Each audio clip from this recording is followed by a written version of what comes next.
Una mujer abandonó a su suegra de 80 años en medio del camino para quedarse con su herencia.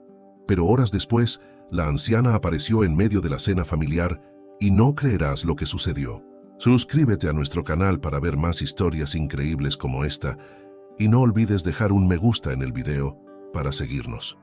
En el bullicioso barrio de Lavapiés, Madrid, donde el aroma a churros recién hechos se mezclaba con el eco de las conversaciones animadas, Carmen Suárez limpiaba las mesas de la cafetería donde trabajaba desde hacía 5 años. Sus manos ásperas por el trabajo duro contrastaban con la delicadeza de sus facciones, heredadas de su madre andaluza. A sus 25 años, Carmen había aprendido que la vida no era fácil para una chica de familia humilde, pero mantenía viva la esperanza de que algún día su suerte cambiaría. Aquella mañana de primavera, mientras servía café con leche y magdalenas a los habituales del local, no podía imaginar que su vida estaba a punto de dar un giro inesperado. Entre los clientes apareció un joven alto y elegante, vestido con un traje que evidenciaba su elevada posición social. Alejandro Montero, heredero de una de las familias más influyentes de Madrid, había entrado en la cafetería por casualidad, buscando refugio de una repentina lluvia primaveral. Sus miradas se cruzaron mientras ella le servía un café solo, y algo en la sonrisa tímida de Carmen cautivó a Alejandro. Contra todo pronóstico, él volvió al día siguiente, y al siguiente, hasta que las visitas se convirtieron en una rutina. A pesar de las evidentes diferencias sociales, una conexión especial surgió entre ellos, alimentada por conversaciones sinceras y risas compartidas en los momentos robados entre el trabajo de ella y las obligaciones empresariales de él. Doña Victoria Montero de Alarcón, la madre de Alejandro, era conocida en los círculos de la alta sociedad madrileña por su refinamiento y por mantener las tradiciones familiares con mano firme. Desde su ático en el exclusivo barrio de Salamanca, controlaba no solo los negocios familiares, sino también cada aspecto de la vida de su único hijo. Cuando se enteró de que Alejandro frecuentaba una cafetería del centro y mostraba interés por una camarera, su disgusto fue inmediato y profundo. «Alejandro, cariño», le dijo una tarde mientras tomaban té en la terraza de su residencia, «no puedes estar hablando en serio sobre esa chica. Los Montero tenemos una reputación que mantener. Tu padre, que en paz descanse, siempre soñó con verte casado con alguien de nuestra posición». Pero Alejandro, por primera vez en su vida, se mantuvo firme ante su madre. Carmen había despertado en él algo que ninguna de las jóvenes de su círculo social había logrado: un amor auténtico, libre de pretensiones y expectativas sociales. A pesar de la oposición de Victoria, la relación entre Carmen y Alejandro floreció, alimentada por encuentros secretos y mensajes discretos. 6 meses después de su primer encuentro, en una noche estrellada en el Parque del Retiro, Alejandro se arrodilló frente a Carmen y le propuso matrimonio. Con lágrimas en los ojos, ella aceptó, consciente de que su decisión no solo cambiaría su vida, sino que la enfrentaría a un mundo para el cual no estaba preparada. La noticia del compromiso cayó como una bomba en la sociedad madrileña.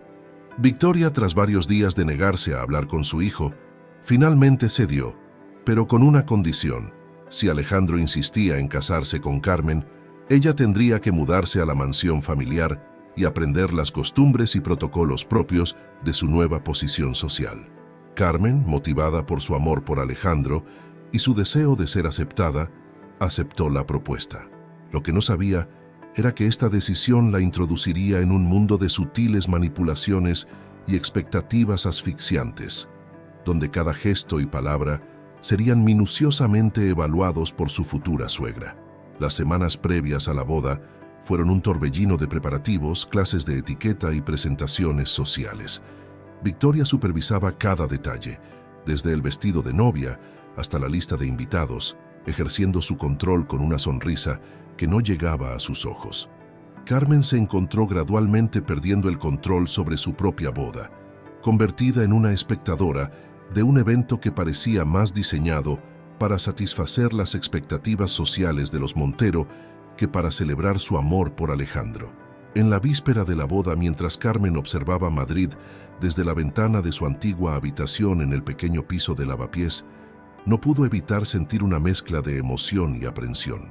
Sus padres, preocupados por el cambio radical en la vida de su hija, intentaban mantener el optimismo, aunque en sus ojos se reflejaba la preocupación por el futuro que le esperaba en aquella familia tan diferente a la suya. La transformación de Carmen de camarera a señora de la alta sociedad estaba a punto de comenzar, pero el precio a pagar por ese ascenso social sería más alto de lo que jamás hubiera imaginado. La mansión de los Montero, con sus pasillos interminables y sus sirvientes silenciosos, se convertiría en el escenario de una batalla silenciosa entre dos mujeres, una luchando por mantener su identidad y la otra determinada a moldear a su nuera según sus propios estándares de perfección. La boda se celebró en la Catedral de la Almudena con toda la pompa y circunstancia que correspondía a la familia Montero. Carmen, radiante en su vestido de diseñador, caminó por el pasillo central del brazo de su padre, un humilde electricista que apenas podía contener las lágrimas. La ceremonia fue seguida por una recepción espléndida en el Palacio El Pardo, donde la alta sociedad madrileña se reunió para celebrar la unión, aunque muchos murmuraban por lo bajo sobre la procedencia de la novia. El primer mes como señora de Montero fue un torbellino de adaptaciones y descubrimientos. La mansión familiar situada en La Moraleja era un mundo en sí misma, con reglas no escritas y costumbres que Carmen debía aprender rápidamente. Victoria se encargó personalmente de educar a su nuera en las tradiciones familiares, programando cada minuto de sus días con clases de protocolo, reuniones sociales y obras benéficas. Una señora de nuestra posición, repetía Victoria constantemente, debe mantener ciertos estándares. No podemos permitir que la gente olvide quiénes somos los Montero. Cada comida se convertía en una lección de etiqueta, cada salida en una oportunidad para criticar la forma de vestir o hablar de Carmen. Alejandro, absorto en sus responsabilidades en las empresas familiares, apenas notaba el control creciente que su madre ejercía sobre su esposa. Las largas jornadas en la oficina y los frecuentes viajes de negocios lo mantenían alejado del drama que se desarrollaba en casa. Cuando estaba presente, Victoria se transformaba en la suegra perfecta, mostrando una faceta dulce y comprensiva que confundía a Carmen y hacía que sus quejas parecieran exageradas. Una tarde, mientras Carmen organizaba una merienda para las amigas de Victoria, cometió el error de servir el té en las tazas equivocadas. «Querida», susurró Victoria con una sonrisa tensa, «las tazas de Sèvres son para ocasiones especiales. ¿Es que en tu antigua cafetería no aprendiste a distinguir la porcelana fina?» Las risitas discretas de las invitadas resonaron en los oídos de Carmen como pequeñas puñaladas. La vida social se convirtió en un campo de batalla donde cada paso en falso era señalado y recordado. Victoria se aseguraba de que Carmen fuera invitada a todos los eventos importantes, solo para después criticar cada aspecto de su comportamiento. «Tu acento», le decía, «todavía delata tus orígenes. Deberías trabajar más con la profesora de dicción». Las visitas a su familia en Lavapiés se volvieron cada vez más escasas, siempre con alguna excusa proporcionada por Victoria: compromisos sociales ineludibles, obras benéficas urgentes o simplemente la necesidad de mantener las apariencias. No es apropiado que la esposa de Alejandro Montero sea vista en ese barrio con tanta frecuencia, argumentaba su suegra. Carmen encontró un pequeño consuelo en María, el ama de llaves que llevaba más de 30 años trabajando para los Montero. La mujer, que había visto crecer a Alejandro, compartía con Carmen pequeños momentos de comprensión y apoyo silencioso. «La señora Victoria siempre ha sido exigente», le confesó una vez María mientras limpiaban juntas el invernadero, una actividad que Victoria consideraba impropia de su nuera, pero que Carmen disfrutaba en secreto. Los intentos de Carmen por establecer su propio espacio en la mansión eran sistemáticamente frustrados. Cuando sugirió redecorar una de las salas, Victoria respondió con una clase de historia familiar sobre cada mueble y obra de arte, dejando claro que cualquier cambio sería una ofensa a la memoria de generaciones de Montero. Incluso la elección de su ropa se convirtió en un campo de batalla, con Victoria insistiendo en acompañarla a todas las pruebas con su modista de confianza. La situación alcanzó un punto crítico durante una cena importante con potenciales socios comerciales. Carmen, intentando participar en la conversación, compartió una anécdota de sus días como camarera. El silencio incómodo que siguió fue roto por la risa forzada de Victoria, quien rápidamente desvió la conversación hacia temas más apropiados. Más tarde esa noche, en la privacidad del despacho familiar, Victoria fue clara. Querida, hay ciertas cosas de tu pasado que es mejor mantener en privado. No queremos incomodar a nuestros invitados con historias poco adecuadas. A medida que pasaban los meses, Carmen comenzó a perder peso y su característico brillo en los ojos se fue apagando. Sus padres, en sus raras visitas permitidas a la mansión, notaban el cambio en su hija, pero se sentían impotentes para ayudar. El control de Victoria se extendía incluso a las llamadas telefónicas, que siempre parecían ser interrumpidas por alguna urgencia social o compromiso ineludible. Alejandro, cuando finalmente notó los cambios en su esposa, los atribuyó al estrés de adaptarse a su nueva vida. «Dale tiempo a mamá», le decía. «Ella solo quiere lo mejor para nosotros». Sus palabras, aunque bien intencionadas, solo servían para profundizar el sentimiento de soledad y aislamiento que Carmen experimentaba.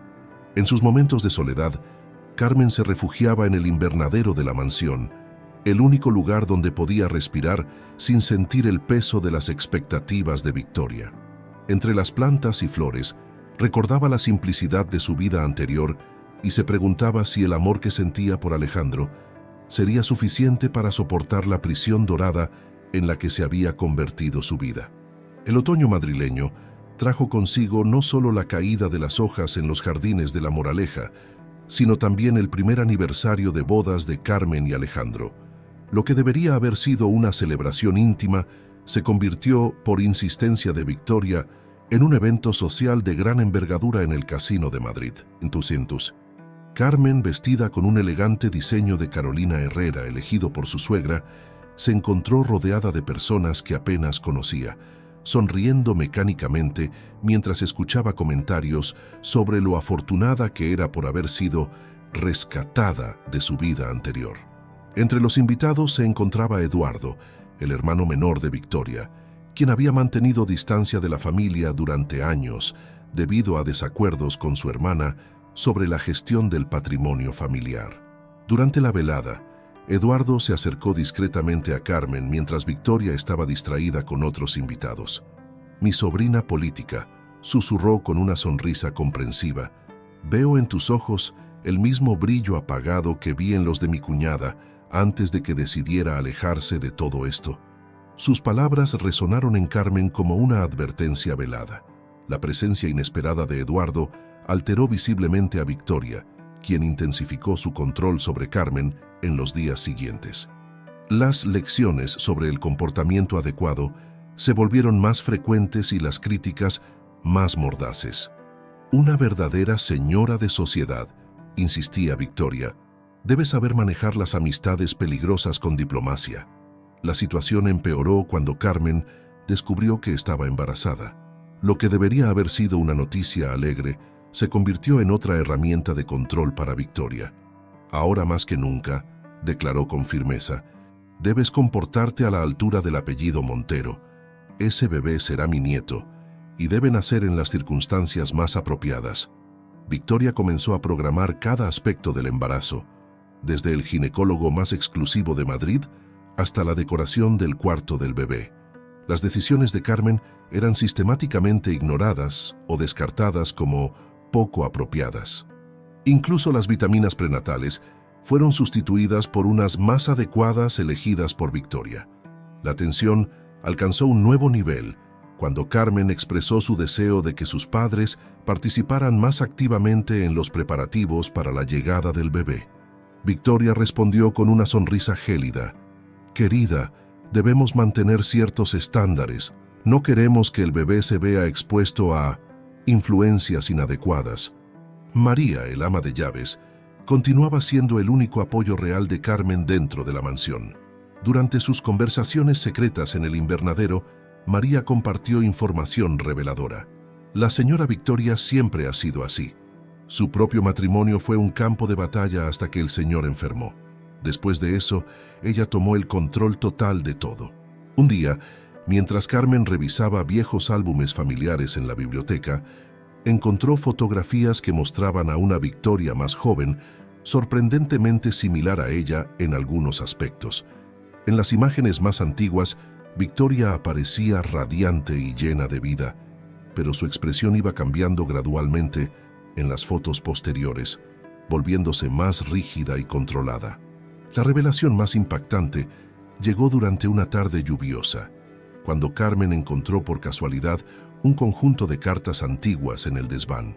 La correspondencia, fechada décadas atrás, revelaba que Victoria también había provenido de orígenes más modestos de lo que pretendía, y su transformación en la perfecta señora de sociedad había sido el resultado de años de reinvención personal y sistemática eliminación de su pasado. Esta información proporcionó a Carmen una nueva perspectiva sobre su suegra, pero también intensificó su temor de convertirse en una versión más joven de Victoria, atrapada en un ciclo de apariencias y control. El embarazo, que debería haberla llenado de alegría, se convirtió en una fuente adicional de ansiedad mientras luchaba por mantener algún control sobre su propia vida. Alejandro, cada vez más absorto en los negocios familiares, apenas notaba el deterioro de la situación en casa. Las pocas veces que Carmen intentaba expresar sus preocupaciones, él minimizaba la situación. «Mi madre solo quiere lo mejor para el bebé, cariño. Deberías estar agradecida por toda su experiencia y dedicación». Las noches se volvieron particularmente difíciles para Carmen, quien a menudo se despertaba sobresaltada, soñando con pasillos interminables y puertas cerradas. El embarazo, en lugar de acercarla a su nueva familia, parecía estar creando un abismo cada vez más profundo entre ella y su verdadera identidad. En uno de sus raros momentos de soledad, Carmen escribió una carta a sus padres expresando sus verdaderos sentimientos, pero nunca la envió, temerosa de que Victoria la encontrara. La carta terminó escondida entre las páginas de su diario, junto con sus esperanzas de recuperar algún día el control de su vida. La primavera madrileña trajo consigo una serie de eventos sociales que mantuvieron a la familia Montero en constante movimiento. Entre galas benéficas y cenas de negocios, Carmen, ahora en su segundo trimestre de embarazo, se encontraba cada vez más agotada por las exigencias sociales impuestas por Victoria. Durante una de estas veladas, en el Palacio de Liria, Carmen coincidió nuevamente con Eduardo, el hermano de Victoria. Esta vez, aprovechando un momento de privacidad en la biblioteca del palacio, Eduardo compartió información que cambiaría la perspectiva de Carmen sobre su situación. «Mi hermana», explicó Eduardo mientras observaba los retratos familiares en las paredes, «no siempre fue quien pretende ser.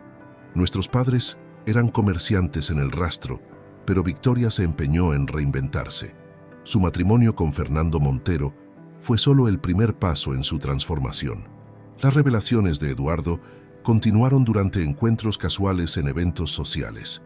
Carmen descubrió que Victoria había utilizado información comprometedora sobre la familia Montero para asegurar su posición, manipulando sutilmente a su esposo hasta obtener el control total de los negocios familiares. María, el ama de llaves, comenzó a compartir más detalles sobre el pasado. Durante sus conversaciones en el invernadero, reveló cómo Victoria había alejado sistemáticamente a Fernando de sus antiguos amigos y familiares, creando un ambiente de absoluto control en la mansión. «La señora tiene un archivo», susurró María una tarde mientras podaban las rosas, «un archivo con información sobre todas las familias importantes de Madrid. Lo guarda en su despacho privado, bajo llave. Es su seguro de vida social». La información sobre el archivo despertó la curiosidad de Carmen. Durante las siguientes semanas, observó cuidadosamente las rutinas de Victoria, notando que cada jueves, durante sus reuniones del club de bridge, el despacho quedaba sin vigilancia durante exactamente 3 horas. Mientras tanto, la presión sobre Carmen aumentaba. Victoria había comenzado a planificar el futuro del bebé, incluso antes de su nacimiento. El pequeño heredero, como ella lo llamaba, ya tenía reservada plaza en el colegio más exclusivo de Madrid y una agenda social planificada hasta su adolescencia. Un jueves particularmente tenso, Después de que Victoria partiera para su reunión de bridge, Carmen tomó una decisión arriesgada.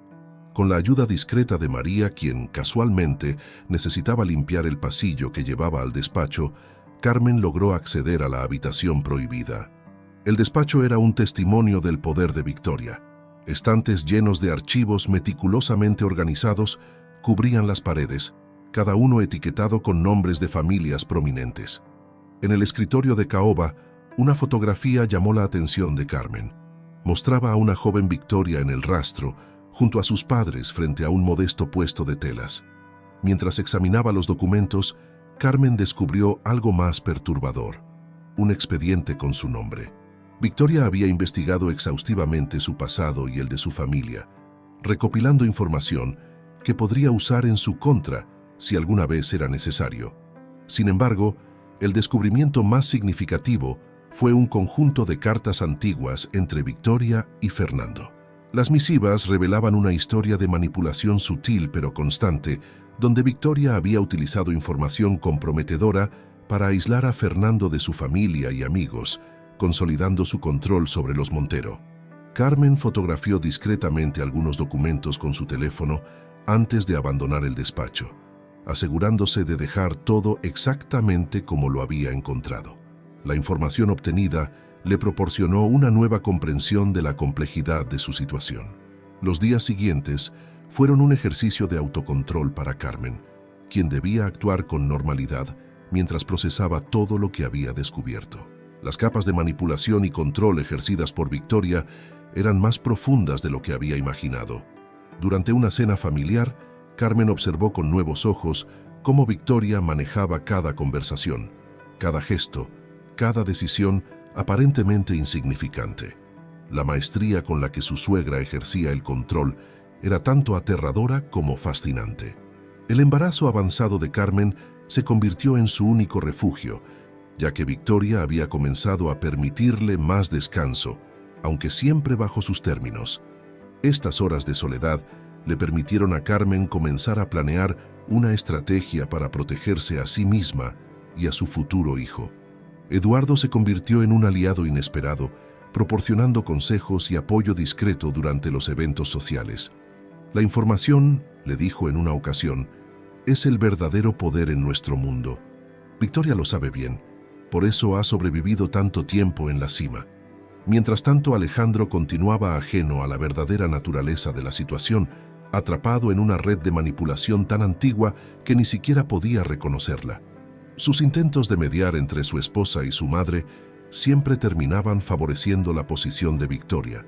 Un patrón que Carmen ahora comprendía era el resultado de años de condicionamiento. El verano madrileño castigaba la ciudad con su calor implacable, pero dentro de la mansión Montero, el ambiente era aún más sofocante. Carmen, en su 7º mes de embarazo, había comenzado a desarrollar una nueva estrategia para sobrevivir en aquel ambiente opresivo, inspirada por sus recientes descubrimientos sobre el pasado de Victoria. Durante las tediosas clases de protocolo y las interminables reuniones sociales, Carmen comenzó a observar y aprender, no para someterse, sino para comprender mejor el complejo sistema de poder que Victoria había construido a lo largo de los años. Cada gesto, cada comentario aparentemente casual, cada invitación estratégicamente realizada, todo formaba parte de un elaborado juego de ajedrez social. Las apariencias, querida, solía decir Victoria durante sus lecciones, sin imaginar que Carmen estaba aprendiendo mucho más que simples reglas de etiqueta. Estaba aprendiendo el arte de la supervivencia en la alta sociedad madrileña. Con la ayuda discreta de María, Carmen comenzó a establecer su propia red de contactos dentro del servicio doméstico de otras familias importantes. Las conversaciones aparentemente triviales durante los eventos sociales se convirtieron en fuentes valiosas de información. «Los que sirven ven todo, señora Carmen», le había dicho María en una ocasión. Y recuerdan aún más. Eduardo continuaba siendo un aliado valioso, proporcionando contexto histórico sobre las relaciones familiares y las antiguas disputas que Victoria había utilizado en su beneficio. Durante un almuerzo en el Club de Puerta de Hierro, Eduardo compartió una revelación significativa. Victoria no solo colecciona información, también crea narrativas. La historia de nuestra familia es más ficción que realidad. Carmen comenzó a documentar discretamente sus propias experiencias, guardando correos electrónicos, mensajes y grabando conversaciones importantes en su teléfono. No como un arma, sino como una forma de mantener su cordura y preservar la verdad en un mundo de manipulaciones sutiles.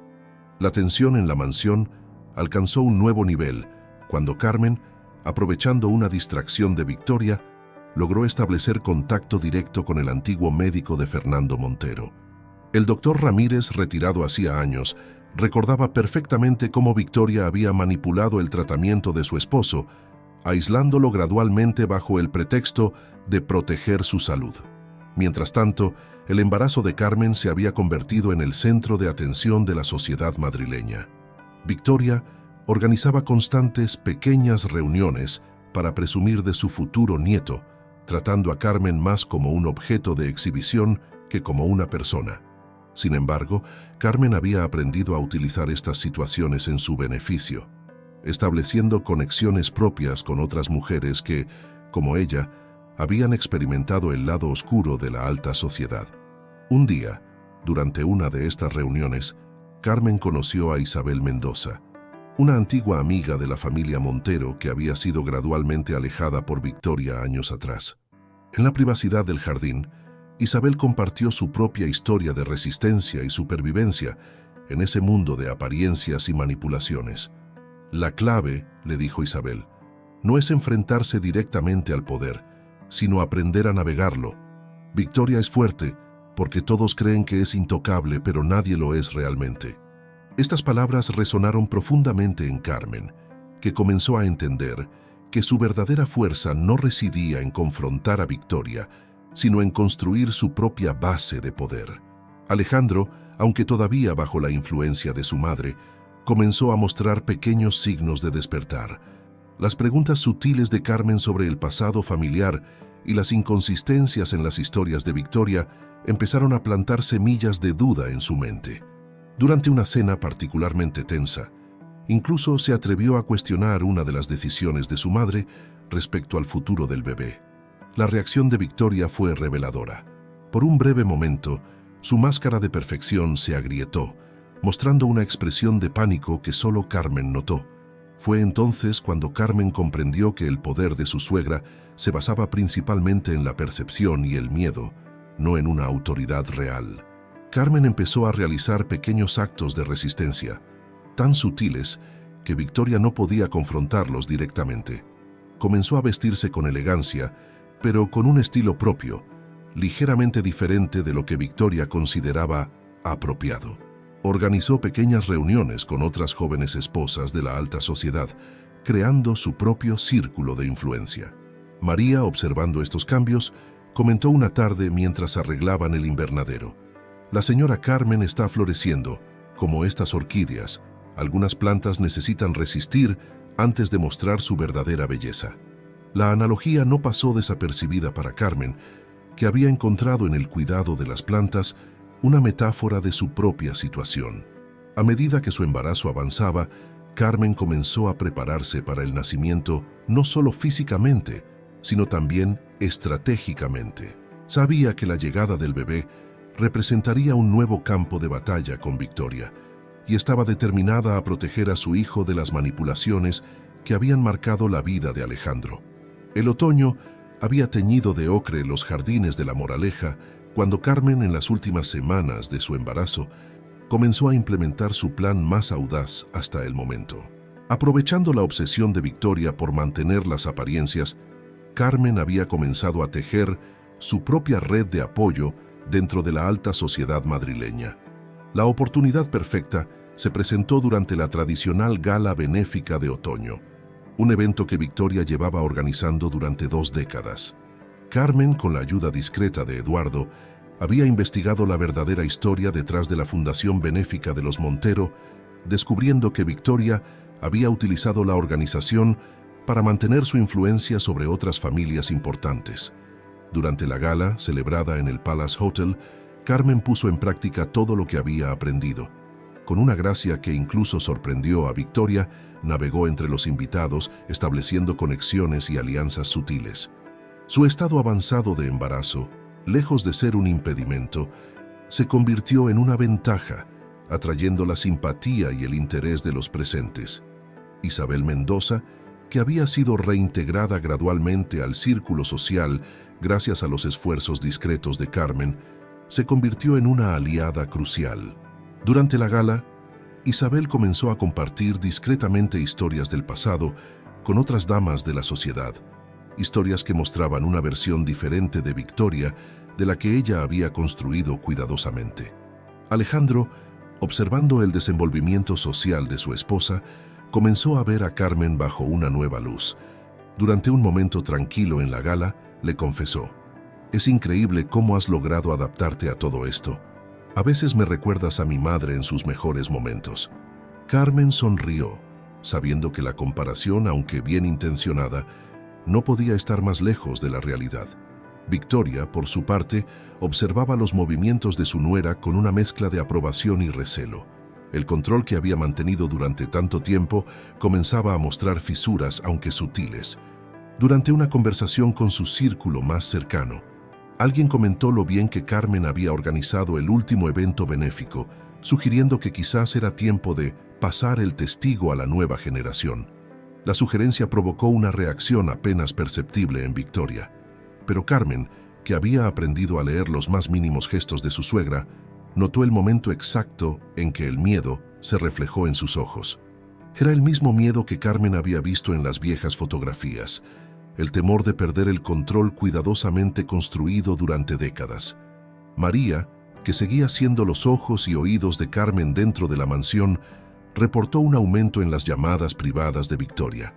La señora pasa horas en su despacho, revisando sus archivos y haciendo llamadas, susurró una tarde mientras preparaban el cuarto del bebé.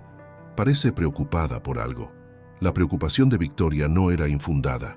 Carmen había comenzado a construir su propia versión del archivo de su suegra, pero con una diferencia fundamental.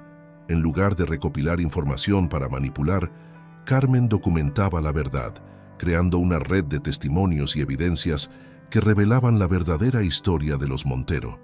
Eduardo, impresionado por la estrategia de Carmen, comenzó a proporcionarle más información sobre el pasado familiar.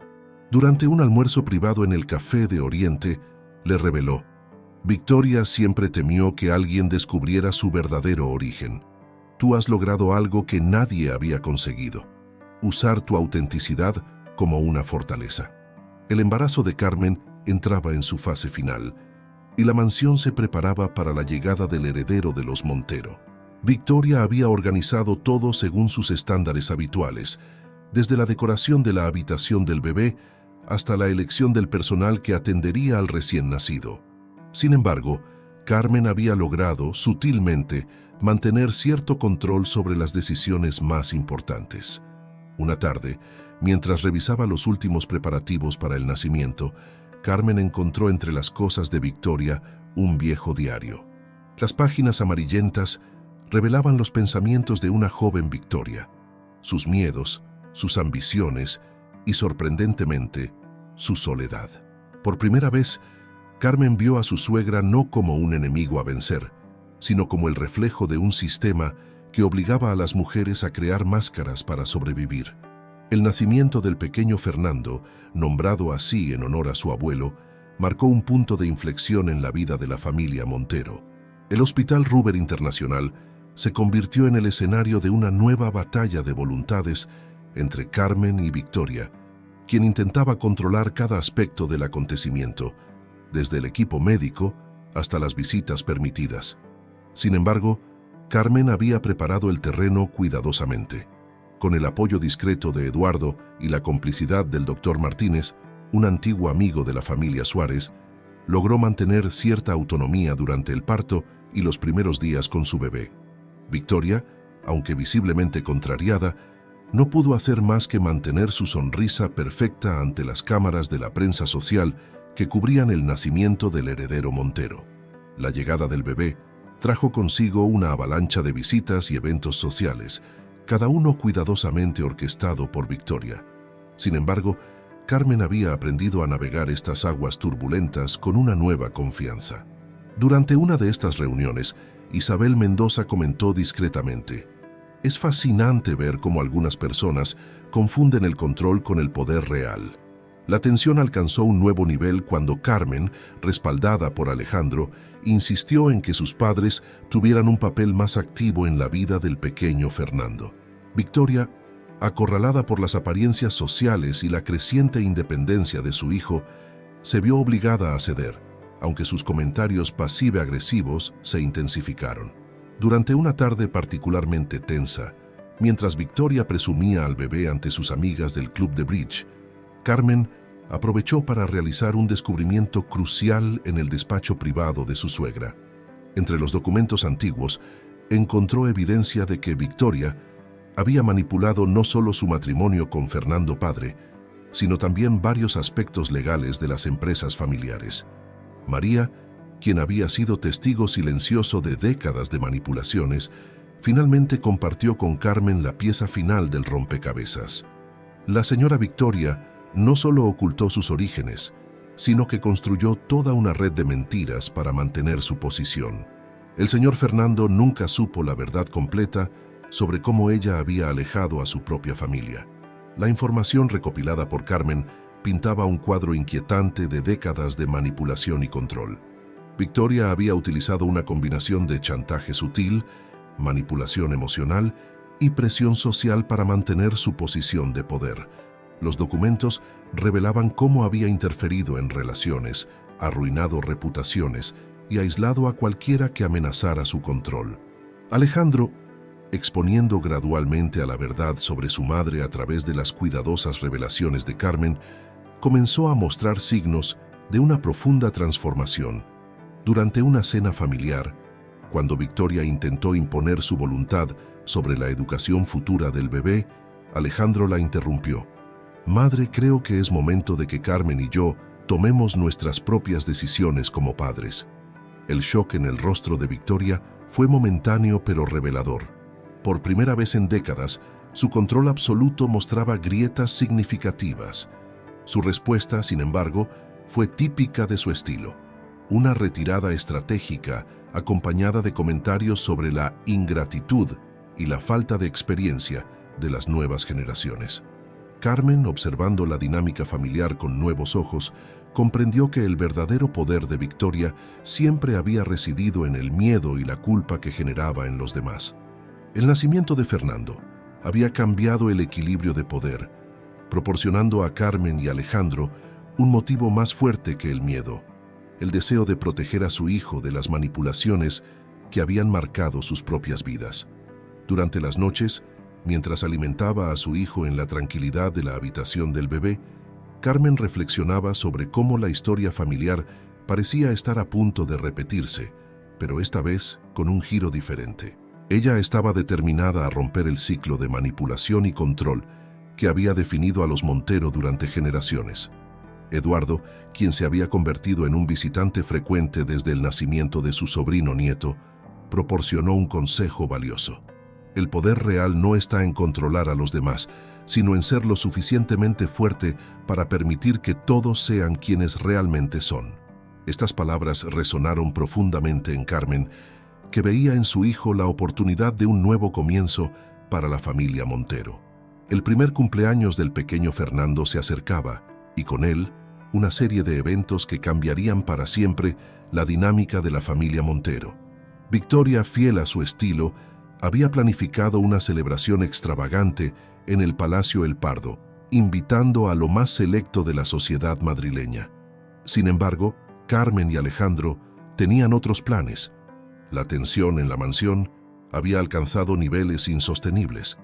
Victoria, sintiendo que su control se desvanecía gradualmente, había intensificado sus intentos de manipulación, especialmente en lo relacionado con la crianza de su nieto. Sus comentarios sobre la adecuada educación de un Montero se habían vuelto más frecuentes y mordaces.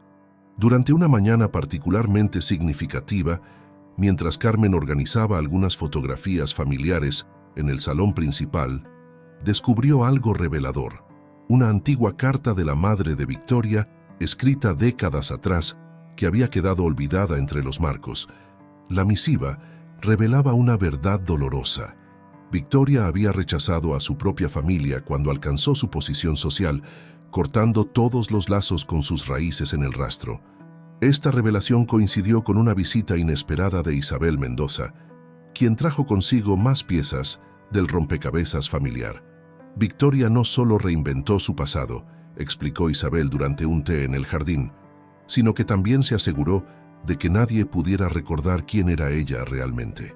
Incluso llegó a comprar todos los registros fotográficos de su juventud en el rastro. Alejandro, quien había estado investigando discretamente los antiguos negocios familiares, descubrió irregularidades en la forma en que su madre había manejado ciertas transacciones después del fallecimiento de su padre. No eran acciones ilegales, pero sí éticamente cuestionables, diseñadas para mantener el control absoluto sobre el patrimonio familiar. El punto de inflexión llegó durante una cena familiar en la que Victoria, intentando imponer su voluntad sobre la celebración del primer cumpleaños de Fernando, se encontró con una resistencia unificada. Carmen y Alejandro anunciaron sus planes de realizar una celebración más íntima que incluiría a ambas familias en el antiguo barrio de Carmen. La reacción de Victoria fue explosiva, pero reveladora. Por primera vez, su fachada de perfección se agrietó completamente, dejando entrever a la mujer vulnerable que había construido un imperio de apariencias para escapar de sus propios miedos y orígenes. «¿Cómo os atrevéis?», exclamó Victoria, perdiendo por primera vez su estudiada compostura. «Todo lo que he construido, todo lo que he sacrificado, ¿para qué? Para que vosotros lo destruyáis con vuestra absurda necesidad de autenticidad». El momento de tensión fue interrumpido por el llanto del pequeño Fernando desde su habitación. Carmen, al ir a atenderlo, fue seguida por Victoria, quien en un momento de vulnerabilidad sin precedentes se derrumbó al ver a su nieto. «Yo también fui como tú una vez», confesó Victoria en un susurro, observando a Carmen con su hijo. Joven, auténtica, llena de esperanzas. «Pero este mundo, este círculo social te cambia.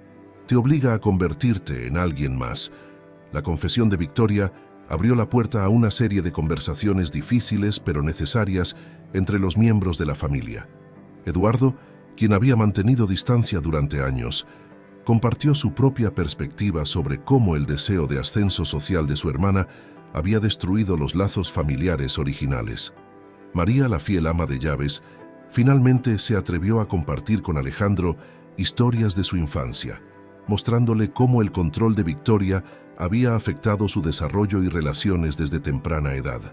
Carmen, equilibrando su papel de madre, esposa y nuera, comenzó a ver a Victoria no como una enemiga a vencer, sino como el producto de un sistema social que obligaba a las mujeres a sacrificar su autenticidad por aceptación y poder.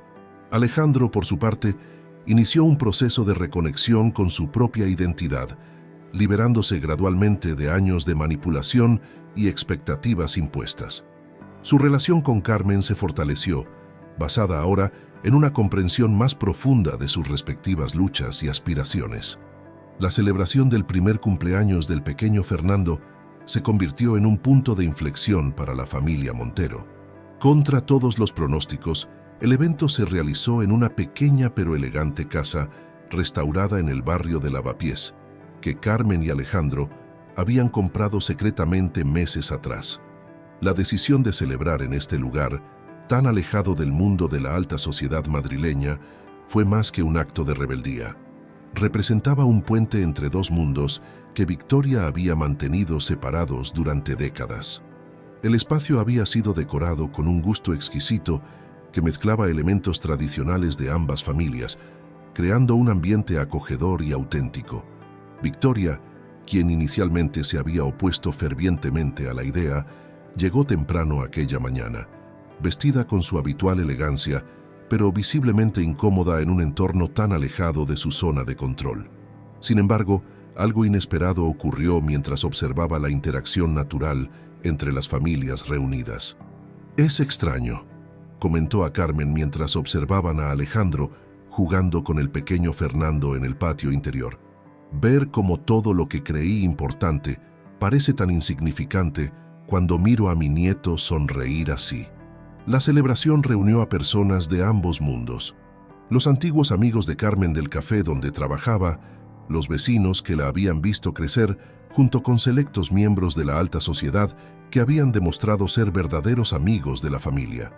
Eduardo había invitado especialmente a algunos primos lejanos de los Montero que Victoria había alejado años atrás. Durante la fiesta, María compartió con los invitados anécdotas de la infancia de Alejandro, historias que humanizaban a la familia que durante tanto tiempo había parecido inalcanzable. Victoria, sentada en un rincón, escuchaba estas historias con una mezcla de nostalgia y arrepentimiento.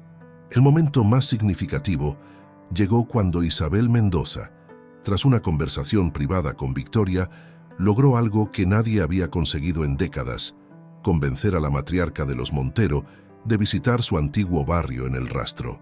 La excusa fue mostrarle al pequeño Fernando los orígenes de su familia, todos sus orígenes. El recorrido por las calles del Rastro, realizado al día siguiente de la fiesta, se convirtió en un viaje emocional para Victoria. Cada esquina, cada puesto, cada edificio antiguo despertaba memorias que había intentado enterrar durante años. Frente al local que había sido la tienda de sus padres, ahora convertido en una moderna boutique, Victoria se detuvo largamente. «Aquí», dijo finalmente, sosteniendo a su nieto en brazos, «aprendí el valor del trabajo duro y la importancia de la familia, pero en algún momento confundí el progreso con el olvido». Carmen, observando la vulnerabilidad de su suegra, comprendió que estaba presenciando no solo un reconocimiento del pasado, sino el inicio de una transformación profunda. Victoria, la mujer que había construido su vida sobre el control y las apariencias, estaba finalmente enfrentando sus propios miedos y prejuicios. Alejandro, por su parte, descubrió una nueva faceta de su madre. Las historias que Victoria comenzó a compartir sobre su juventud, sus luchas y sus sueños iniciales le permitieron ver a la mujer detrás de la fachada de perfección que había conocido toda su vida. La visita al Rastro se extendió hasta el atardecer, incluyendo un almuerzo improvisado en un pequeño restaurante familiar donde, sorprendentemente, el dueño reconoció a Victoria de su juventud. El encuentro, aunque inicialmente incómodo, se convirtió en una oportunidad para reconciliarse con una parte de su historia que había intentado borrar. «¿Sabes?», dijo Victoria a Carmen mientras regresaban a casa, «durante años creí que el poder estaba en controlar cada aspecto de nuestras vidas, pero viendo a Fernando crecer, me doy cuenta de que el verdadero poder está en la autenticidad que tú siempre has defendido». Esta revelación marcó el inicio de un cambio gradual pero significativo en la dinámica familiar. Victoria, aunque manteniendo su elegancia característica, comenzó a mostrar una faceta más humana y vulnerable. Sus intentos de control sobre la familia se fueron transformando lentamente en sugerencias y consejos, dados desde una posición de experiencia, pero no de autoridad absoluta. El pequeño Fernando, ajeno a los dramas familiares, se convirtió en el catalizador de esta transformación. Su presencia recordaba constantemente a todos los miembros de la familia la importancia de construir un legado basado en el amor y la autenticidad, no en el control y las apariencias. La primavera siguiente trajo consigo más que el florecimiento de los jardines de la mansión Montero. Los cambios iniciados durante el primer cumpleaños de Fernando comenzaron a manifestarse en formas más concretas y significativas. Victoria, en un gesto que sorprendió a todos, decidió traspasar gradualmente el control de las empresas familiares a Alejandro. No fue una decisión fácil, pero el proceso reveló una nueva faceta de su personalidad: la capacidad de adaptarse y evolucionar. El poder, explicó durante una reunión familiar en el invernadero, su nuevo lugar favorito para las conversaciones importantes, no significa nada si nos aísla de quienes amamos. Esta declaración, pronunciada mientras observaba a su nieto jugar entre las plantas, marcó el inicio de una nueva era en la familia Montero. Carmen, quien había demostrado una fortaleza y sabiduría excepcionales durante todo el proceso de transformación familiar, comenzó a participar más activamente en las decisiones empresariales. Su perspectiva fresca, y su comprensión tanto del mundo de la alta sociedad como de las realidades cotidianas aportaron un valor único a la gestión familiar. La mansión, que una vez había sido un símbolo de opresión y control, comenzó a transformarse. Las puertas, antes cerradas para mantener las apariencias, se abrieron para reuniones familiares más casuales y auténticas. Los jardines, anteriormente mantenidos con rigidez matemática, adoptaron un estilo más natural y acogedor bajo la supervisión conjunta de Carmen y María. Eduardo, reconciliado finalmente con su hermana, se convirtió en un visitante frecuente, aportando el equilibrio necesario en las discusiones familiares. Su presencia ayudó a Victoria a reconectar con aspectos de su personalidad que había suprimido durante décadas. «Es como si estuviéramos descubriendo una nueva forma de ser familia», comentó Isabel durante una tarde de té en el jardín, observando cómo Victoria enseñaba a su nieto los nombres de las flores, algo que ella misma había aprendido de su madre en el rastro tantos años atrás. La transformación de Victoria no fue instantánea ni sencilla. Había momentos en que sus viejos hábitos de control emergían, especialmente en situaciones de estrés o cuando sentía que estaba perdiendo influencia. Sin embargo, la diferencia era que ahora podía reconocer estos impulsos y trabajar conscientemente para moderarlos. Un día, mientras revisaba antiguos álbumes familiares con Carmen, Victoria encontró una fotografía que creía perdida. Ella misma, joven y sonriente, en el puesto de telas de sus padres en el rastro. En lugar de ocultarla como habría hecho antes, decidió enmarcarla y colocarla en el salón principal, junto a las fotografías más recientes de la familia. «Cada parte de nuestra historia nos ha traído hasta aquí», explicó a Fernando mientras le mostraba la fotografía. «Y cada parte merece ser recordada y honrada». La relación entre Carmen y Victoria evolucionó hacia algo que ninguna de las dos habría imaginado posible: un entendimiento mutuo basado en el respeto y la comprensión de sus diferentes experiencias de vida. Las lecciones de protocolo se transformaron en conversaciones genuinas sobre la vida, las relaciones y el significado del verdadero poder. Alejandro, liberado finalmente de las expectativas asfixiantes que habían definido su vida, descubrió una nueva confianza en su rol como padre, esposo y líder empresarial. Su relación con Carmen se fortaleció, basada ahora en una comprensión más profunda y una visión compartida del futuro. La mansión Montero, que una vez había sido un símbolo de poder y control, se convirtió gradualmente en un hogar verdadero, donde las risas del pequeño Fernando resonaban libremente por los pasillos y donde las diferentes generaciones podían coexistir respetando sus diferencias. María, quien había sido testigo silencioso de tantos cambios a lo largo de los años, resumió la transformación perfectamente durante una conversación con Carmen. «Es como si la casa finalmente pudiera respirar. Como si todos pudiéramos respirar por primera vez en mucho tiempo». La historia de los Montero se había convertido en un testimonio de cómo el poder verdadero no reside en el control sobre los demás, sino en la capacidad de crecer, cambiar y aceptar la autenticidad de cada individuo. Victoria, quien había dedicado décadas a construir una fachada de perfección, encontró finalmente la paz en la aceptación de su propia historia y la de su familia. El segundo cumpleaños de Fernando se acercaba, y con él, una serie de decisiones que marcarían un nuevo capítulo en la historia de la familia Montero. Victoria, quien había experimentado una transformación notable durante el último año, sorprendió a todos con una propuesta inesperada. Quería celebrar el acontecimiento en el rastro, en el lugar exacto donde había comenzado la verdadera historia familiar. La decisión de Victoria no solo representaba un reconocimiento de sus orígenes, sino también una declaración pública de la nueva dirección que había tomado la familia. La noticia causó revuelo en los círculos sociales madrileños, pero por primera vez en su vida, Victoria se encontró completamente indiferente a las habladurías. «La verdadera elegancia», comentó durante una reunión del consejo familiar, «está en ser auténtico con uno mismo». Estas palabras, pronunciadas por la misma mujer que una vez había construido su vida entera sobre las apariencias, revelaban la profundidad de su transformación. Carmen y Alejandro, trabajando juntos en la gestión de las empresas familiares, habían implementado cambios significativos que reflejaban sus valores compartidos. La Fundación Montero, antes un instrumento de control social, se había convertido en una verdadera fuerza de cambio en la comunidad, apoyando proyectos de desarrollo en barrios populares como Lavapiés y El Rastro. Eduardo, quien había sido fundamental en el proceso de transformación de su hermana, propuso un proyecto adicional: la creación de un centro cultural en el antiguo local donde sus padres habían tenido su tienda de telas. Victoria, emocionada por la idea, decidió contribuir con historias y fotografías de su juventud para una exposición sobre la evolución del barrio.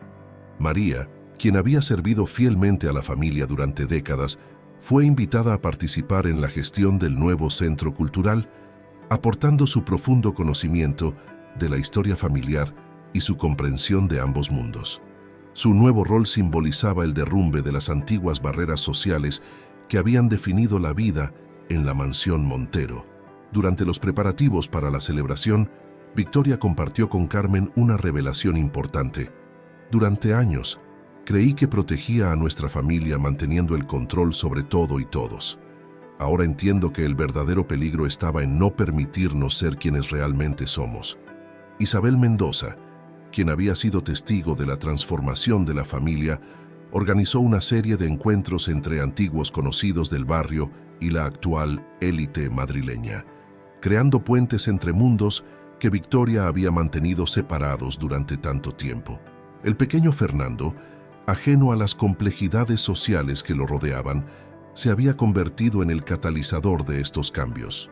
Su naturaleza espontánea y su capacidad para conectar con personas de todos los orígenes sociales recordaba constantemente a la familia la importancia de la autenticidad. Alejandro, observando a su hijo jugar con niños del barrio en las calles del Rastro, comentó a Carmen: «Es increíble cómo un niño puede enseñarnos más sobre la vida que todas nuestras experiencias anteriores juntas». Su comentario reflejaba una nueva sabiduría, nacida de la libertad de ser él mismo.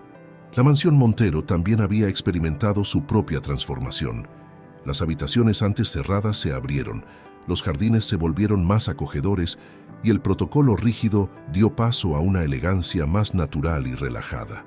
Victoria incluso había comenzado a organizar talleres de historia oral en el invernadero, compartiendo sus experiencias con jóvenes de diversos orígenes sociales.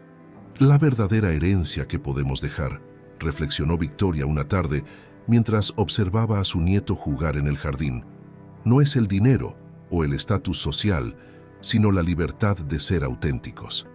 Esta comprensión había transformado no solo su relación con su familia, sino también su visión del legado Montero. Los preparativos para el cumpleaños se convirtieron en un proyecto comunitario que unió a personas de diferentes ámbitos sociales. La celebración prometía ser no solo una fiesta de cumpleaños, sino una declaración de los nuevos valores que ahora definían a la familia Montero: autenticidad, inclusión y respeto por todas las historias que los habían llevado hasta ese momento. La celebración del segundo cumpleaños de Fernando en El Rastro se convirtió en un evento que nadie en la familia Montero olvidaría jamás.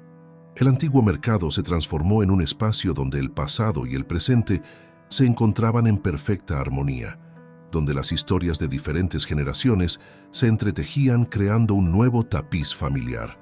Victoria, vestida con una elegancia que ahora emanaba de su autenticidad, más que de las apariencias, recibió a los invitados en el mismo lugar donde sus padres habían tenido su puesto de telas. Sus ojos brillaban con una mezcla de nostalgia y orgullo mientras compartía anécdotas de su juventud con los invitados, muchos de los cuales la recordaban de aquellos primeros días. La celebración reunió a personas de todos los círculos sociales, desde los más antiguos comerciantes del Rastro hasta los miembros más prominentes de la sociedad madrileña. Para sorpresa de muchos, la interacción entre estos mundos anteriormente separados fluyó con una naturalidad que demostraba cuán artificiales habían sido las barreras sociales. Carmen, quien había sido el catalizador de tantos cambios, observaba con satisfacción cómo su hijo pequeño jugaba indistintamente con niños de diferentes orígenes sociales.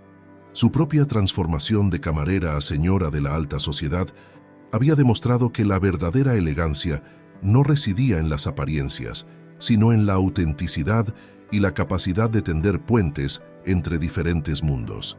Alejandro, liberado finalmente del peso de las expectativas familiares, había encontrado su propia voz como líder empresarial.